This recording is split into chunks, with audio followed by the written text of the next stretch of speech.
Samantala, alamin naman natin ang magiging lagay ng panahon, lalo pa at siguradong marami ang lalabas ng bahay bukas para sa selebrasyon ng Mother's Day. Ihatid sa atin yan ni Pag-asa Weather Specialist Glyza Esculiar.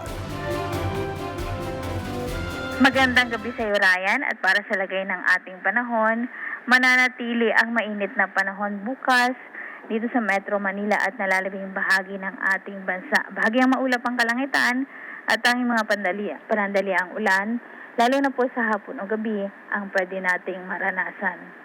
Ang minomonitor nating sama ng panahon na Tropical Storm Hagupit na inaasahang makakapasok ng Philippine Area of Responsibility ngayong gabi at tatawaging Kaloy ay huli nating namataan 1,035 kilometers silangan ng northeastern Mindanao. Taglay nito ang lakas na hangin na 65 kilometers per hour malapit sa gitna at bugsong aabot naman ng 80 kilometers per hour. Inaasahang ito po ay kumikilos sa hilag-hilagang kanluran sa bilis na 10 kilometers per hour.